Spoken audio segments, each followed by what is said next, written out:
Bismillahirrahmanirrahim. Assalamualaikum warahmatullahi wabarakatuh. Halo teman-teman, apa kabar? Kita ketemu lagi dengan mata kuliah Psychology and Professional Ethics atau PPE kali ini. Apa kabar? Siap untuk membahas materi kita yang akan kita bahas hari ini? Mudah-mudahan semua sehat ya. Baik, teman-teman, kali ini kita akan membahas mengenai materi psikologi pelayanan terhadap pelanggan atau psychological services to the customer. Nah, untuk kali ini materinya akan ada 6 bagian. Yang pertama, kita akan mempelajari mengenai motif pelanggan.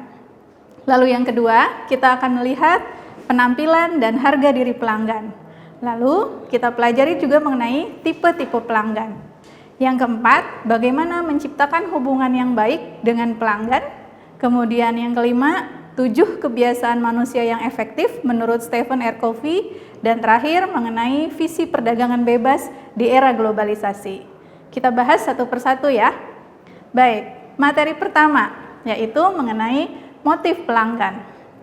Teman-teman pasti sering mendengar kata motif ataupun mendengar kata pelanggan.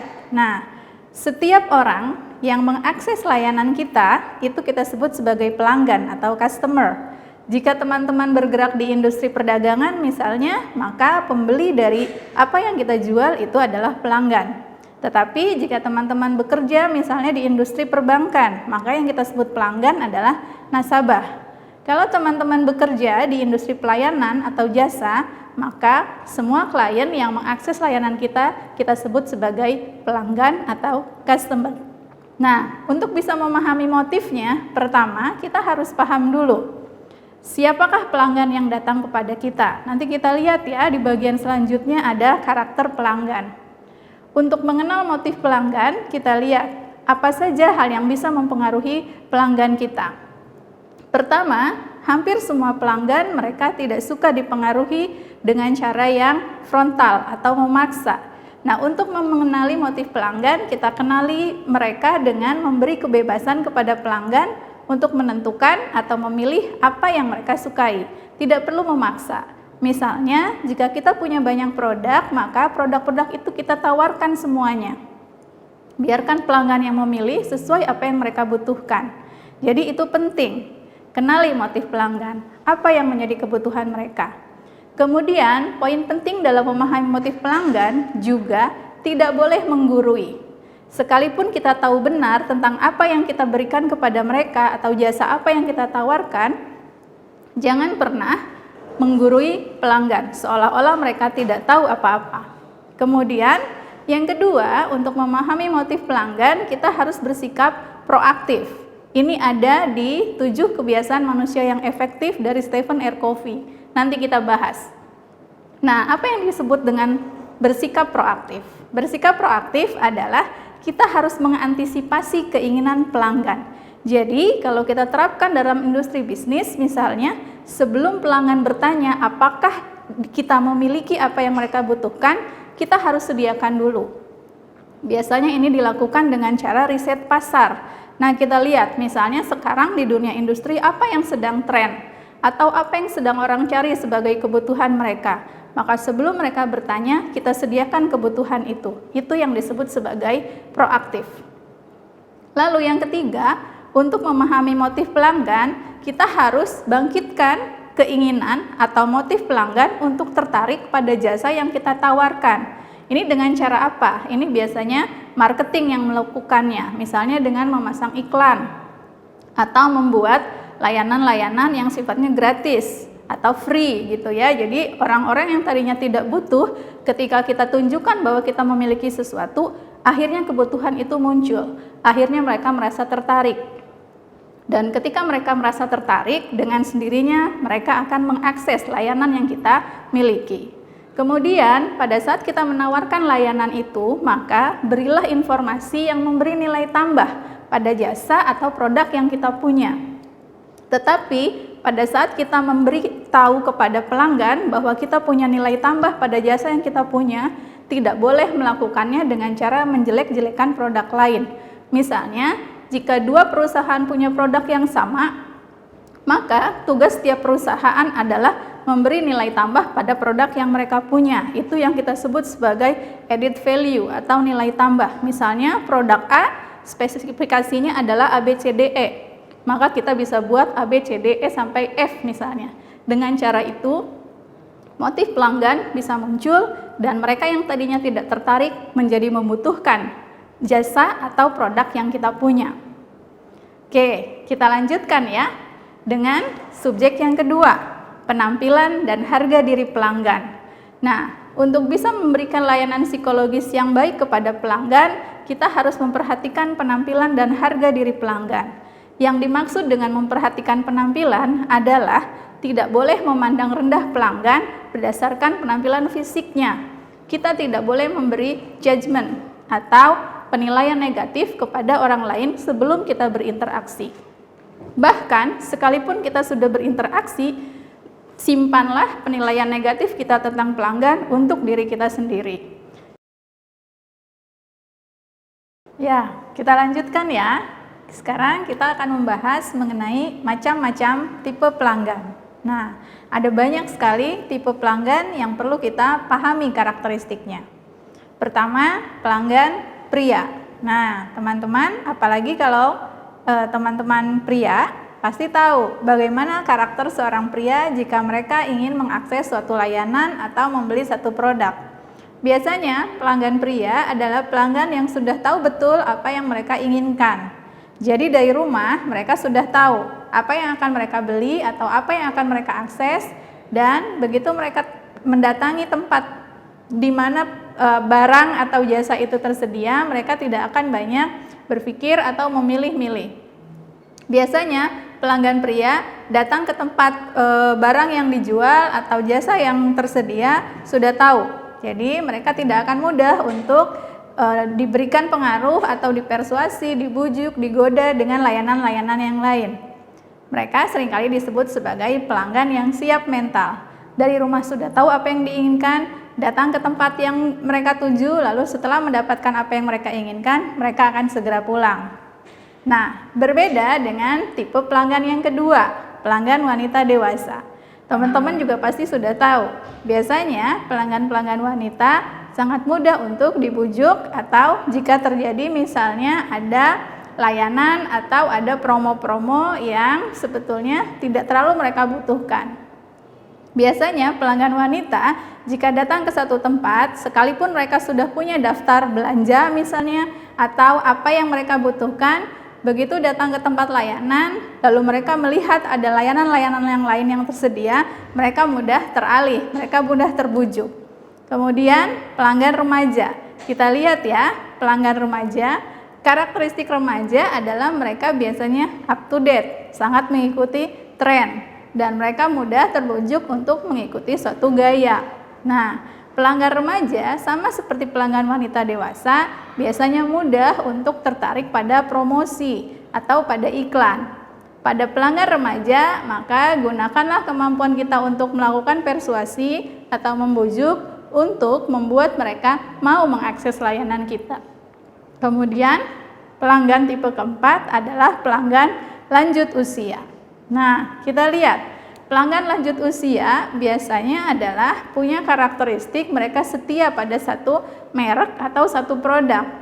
Pelanggan lanjut usia karakternya sama dengan pelanggan pria.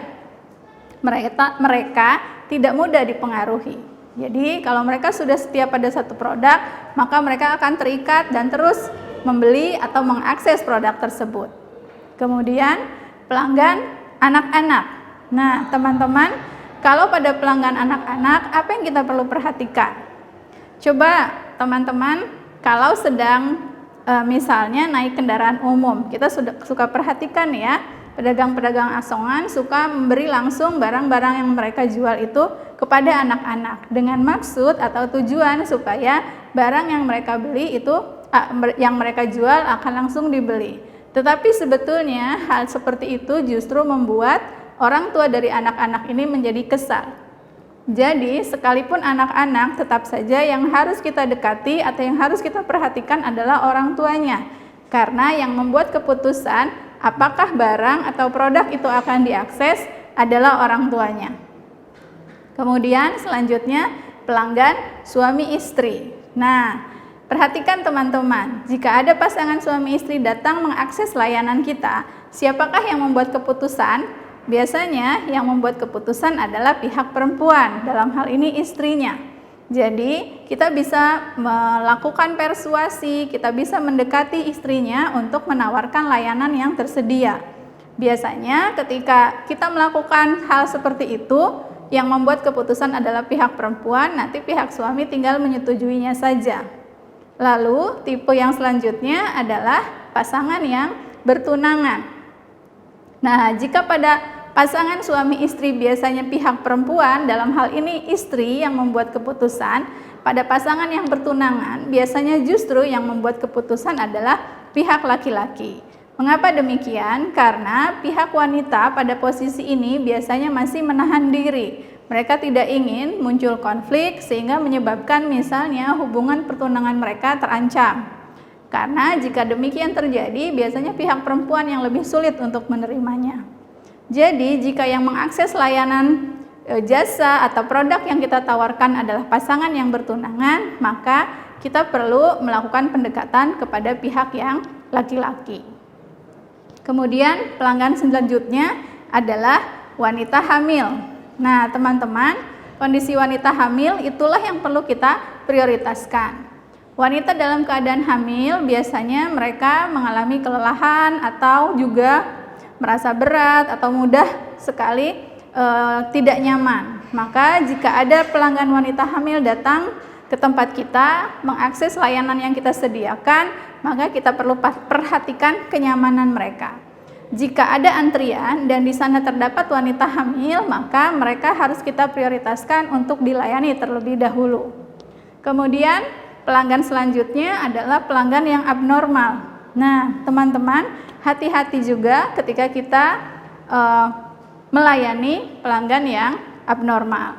Sekalipun mereka dalam kondisi abnormal, tetapi biasanya mereka punya pendamping atau orang tua yang akan membantu mereka dalam membuat keputusan.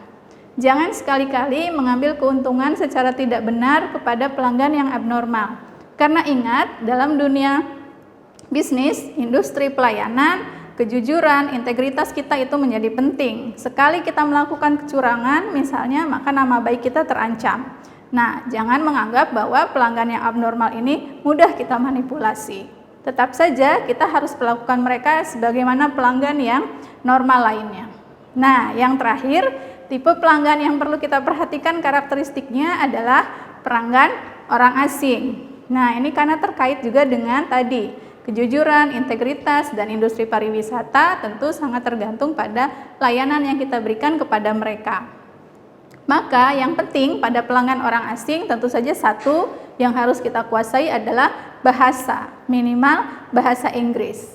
Jadi setiap kali kita bekerja ada resiko atau ada peluang atau ada kesempatan untuk berinteraksi dengan mereka, maka perlu sekali kita kuasai bahasa Inggris, minimal untuk conversation yang sifatnya dasar. Dan yang kedua juga tadi, kejujuran. Jadi kita harus menjadi brand ambassador atau kita bisa menjadi duta dari bangsa kita dengan melayani pelanggan orang asing dengan sebaik-baiknya supaya kita mendapatkan penilaian baik dari mereka. Materi selanjutnya yang kita bahas kali ini adalah bagaimana menciptakan hubungan dengan pelanggan. Nah, cara untuk bisa menciptakan hubungan yang baik dengan pelanggan adalah dengan membangun citra diri yang positif. Bagaimana cara kita membangun citra diri yang positif? Sebagai orang yang memberi pelayanan, maka kita perlu meninggalkan kesan yang baik pada pelanggan. Maka yang pertama harus kita lakukan adalah pemberian first impression atau kesan pertama. Jadi, pada saat kita bertemu dengan pelanggan, kita harus tinggalkan kesan pertama yang baik pada mereka. Caranya bagaimana? Lalu yang terpenting adalah bersikap ramah dan tersenyum. Juga jaga kontak mata. Jangan pernah melayani pelanggan sambil melakukan kegiatan yang lain. Misalnya sekarang karena adanya gadget dan sebagainya, seringkali saya temukan ketika seseorang melayani pelanggan, mereka melayaninya sambil melakukan sesuatu, misalnya menjawab WhatsApp dan seterusnya. Jadi itu penting. Kesan pertama, bersikap ramah tersenyum, lalu segera layani pelanggan dengan secepat mungkin. Selanjutnya, dalam materi ini kita juga perlu belajar mengenai melakukan 7 kebiasaan manusia yang efektif. Materi ini ada dalam buku yang ditulis oleh Stephen R. Covey. Nah, ketika kita menjadi seseorang yang bekerja di industri pelayanan, maka kita harus mendidik diri kita sendiri, mengembangkan kemampuan kita untuk menjadi manusia yang efektif. Demikian juga dalam melayani pelanggan. Nah, bagaimana caranya untuk melakukan 7 kebiasaan manusia yang efektif? Pertama, yang harus kita kembangkan, yang kita bangun adalah bersikap proaktif. Apa itu proaktif? Tadi kita sudah bahas di awal ya, bahwa proaktif itu kita harus dengan sendirinya menyediakan sebelum pelanggan meminta kebutuhan pelanggan. Jadi kita sudah siap dengan antisipasi. Misalnya pelanggan belum mengatakan apa yang menjadi kebutuhannya, tetapi karena kita sudah melakukan riset pasar misalnya, atau kita sudah mempelajari tren, maka kita sediakan apa yang belum diucapkan oleh pelanggan tersedia di tempat kita bekerja. Kemudian yang kedua, saat memulai suatu perbuatan, nah untuk jadi manusia yang efektif ya, saat memulai satu perbuatan, usahakan untuk kita sudah dapat gambaran mengenai dampak dari perbuatan tersebut. Contohnya seperti ini, misalnya kita ingin melakukan sesuatu dalam tanda petik negatif, misalnya kita sudah capek melayani pelanggan sekian jam. Lalu karena kita merasa capek, kita menurunkan standar pelayanan kita. Nah, sebelum kita melakukan itu, maka di kepala kita, di benak kita, kita sudah punya gambaran. Kalau saya melakukan itu, kira-kira dampaknya apa? Nah, ketika kita paham misalnya, kalau saya turunkan kualitas layanan saya, kemungkinan pelanggan akan lari atau tidak kembali lagi ke sini, maka kita tidak jadi melakukan perbuatan itu. Yang ketiga, untuk jadi manusia yang efektif adalah dengan first thing first. Jadi, dahulukan yang perlu didahulukan. Ini kita bicara tentang prioritas. Jadi, kalau misal dalam pekerjaan kita satu hari itu ada banyak hal yang harus dilakukan, ingat materi tentang bekerja secara efisien, maka kita perlu buat daftar pekerjaan yang akan kita lakukan hari itu, dan kita pilih mana yang lebih prioritas, first thing first, yang lebih penting didahulukan. Kemudian langkah keempat untuk bisa menjadi manusia yang efektif adalah dengan bertindak win-win solution, berpikir dan bertindak menang-menang, tidak ada yang dikorbankan, tidak ada yang tidak diperhatikan. Jadi setiap kegiatan kita itu akan menyenangkan bagi kita, juga menyenangkan bagi pelanggan. Atau menyenangkan pelanggan akan membuat kita juga senang. Jadi keduanya, baik kita maupun pelanggan kita sama-sama merasa puas dengan pekerjaan hari itu. Kemudian langkah selanjutnya untuk menjadi manusia yang efektif adalah belajarlah mengerti terlebih dahulu, baru ingin dimengerti. Kita tahu hampir seluruh manusia di dunia ini inginnya dimengerti terlebih dahulu. Tetapi ketika kita bekerja di industri pelayanan, maka kita harus berpikir bagaimana memahami pelanggan dulu, baru kita pahami tentang diri kita atau meminta diri kita untuk dipahami. Dengan cara itu tadi, first impression, kesan pertama akan tercipta dengan sangat baik pada pelanggan kita. Langkah selanjutnya, langkah keenam adalah sinergi. Apa makna sinergi? Sinergi itu seperti persatuan antara elemen dalam sebuah mesin. Mur, baut, kabel-kabel, dan semuanya itu mereka harus sama-sama bekerja untuk memastikan sebuah mesin bekerja. Satu bagian saja, walaupun kecil, tidak ikut bekerja, maka hampir seluruh bagian dalam mesin itu tidak akan bisa bekerja. Maka dalam industri pelayanan, sekalipun peran kita kecil misalnya, kita harus tetap berusaha sebaik-baiknya, bekerja dengan baik, karena peran kecil kita itu pun penting untuk keseluruhan kerja sebuah sistem. Dan terakhir, untuk bisa menjadi manusia yang efektif adalah sharpen the soul, atau asah terus kemampuan. Jadi jangan pernah berhenti belajar, jangan pernah berhenti berkembang. Kita harus terus upgrade, naikkan kemampuan kita, belajar terus sehingga kita bisa menjadi orang yang melayani orang lain dengan sebaik-baiknya. Ya, alhamdulillah, ini adalah materi kita untuk penutup di subjek kali ini. Untuk penutup tentang psikologi pelayanan terhadap pelanggan, kita perlu bahas mengenai visi perdagangan bebas di era globalisasi. Nah, teman-teman pasti sudah tahu ya tentang isu-isu ini. Isu globalisasi, isu perdagangan bebas. Nah, dengan adanya perdagangan bebas, memang bangsa kita tidak bisa mengisolir diri untuk tidak terlibat atau berinteraksi dengan industri lain di dalam wilayah atau juga negara-negara lainnya. Maka, jika kita punya visi perdagangan bebas di era globalisasi, di dalam kepala kita ketika kita berinteraksi dalam industri pelayanan, kita harus paham betul apa yang harus kita lakukan pada saat kita memberi jasa atau layanan kepada orang lain. Yang pertama, kita harus paham bahwa faktor apa saja yang perlu dipenuhi kalau kita bekerja di industri pelayanan. Pertama, tentu saja yang terpenting adalah sumber daya manusia atau human capital sekarang istilahnya ya. Manusia itu dianggap sebagai sebuah modal yang sangat penting. Dengan menjadi SDM yang handal dan mampu bersaing secara global, maka kita akan tidak tertinggal oleh bangsa-bangsa lain. Konsekuensinya apa? Konsekuensinya kita harus mendidik diri kita untuk selalu berkembang, terutama tentu saja dalam penguasaan bahasa misalnya atau dalam pergaulan internasional, kita harus belajar itu. Kemudian peningkatan mutu pelayanan sehingga setara dengan pesaing. Ingat, ketika kita bekerja di sebuah industri, maka pesaing kita bukan hanya bangsa sendiri, tetapi juga dari bangsa-bangsa lain. Jadi kita harus mengupgrade, terus berkembang, belajar, terus membina diri supaya kita bisa memberi mutu pelayanan setara dengan bangsa lain. Kemudian pemahaman tentang lintas budaya agar dapat memenangi persaingan. Nah, ini juga penting.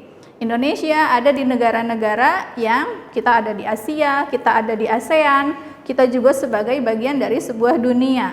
Maka jika kita ingin melakukan intervensi pasar misalnya atau memperluas perdagangan kita, memperluas jasa layanan kita, penting sekali kita memahami budaya orang lain. Kemudian yang terakhir, untuk faktor yang perlu dipenuhi adalah kesetaraan mental dengan negara lain. Nah, ini juga kita harus banyak belajar dan mengembangkan diri. Orang-orang Indonesia seringkali dianggap sebagai orang yang kurang percaya diri dengan kemampuannya. Maka kita harus tadi kembali mendidik diri sendiri, kemudian belajar dari bangsa lain sehingga kita punya mental yang setara dengan bangsa-bangsa lain. Kemudian yang juga perlu diperhatikan dalam visi perdagangan bebas di era globalisasi adalah bagaimana meningkatkan kualitas pelayanan jasa yang prima. Nah, untuk bisa memberikan kualitas layanan jasa yang prima, yang harus dilakukan pertama adalah menjaga loyalitas pelanggan. Tadi kita sudah bahas di awal tentang karakteristik pelanggan. Bagaimana menjaga pelanggan-pelanggan ini supaya loyal kepada kita. Maka jangan pernah menurunkan standar pelayanan kita, jangan pernah meninggalkan kesan tidak baik kepada pelanggan kita supaya mereka menjadi repeat business. Mereka akan datang lagi untuk mengakses layanan kita.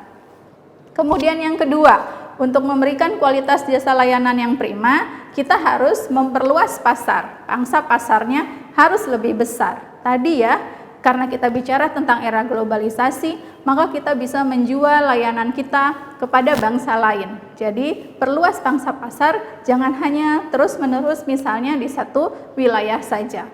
Kemudian, ketika kualitas pelayanan jasa menjadi lebih prima, maka dengan sendirinya harga jual dari layanan kita bisa lebih tinggi. Dan dengan cara itu mungkin kita akan mendapatkan profit yang lebih banyak. Tetapi kita baru bisa memberi jasa harga jual yang lebih tinggi jika standar kita juga setara dengan itu. Dan terakhir, untuk bisa memberi kualitas pelayanan yang prima adalah dengan produktivitas yang lebih tinggi. Kita sudah bahas ya tentang produktif itu apa. Jadi, kalau menjadi orang yang produktif, kita harus mendorong diri kita untuk bekerja lebih banyak, kemudian menghasilkan lebih banyak, dan kualitas pun lebih baik. Dengan cara yang sama, tetapi kita bisa mendorong diri kita untuk menjaga kualitas pekerjaan kita, tetapi juga hasilnya secara kuantitas lebih banyak. Sudah selesai semua bahasan kali ini tentang psikologi pelayanan terhadap pelanggan, panjang dan banyak. Mari kita pelajari baik-baik, kita pahami baik-baik. Sebelum kita tutup sesi kali ini, saya ingin sampaikan suatu quotes yang Sangat penting untuk kita pahami bersama-sama.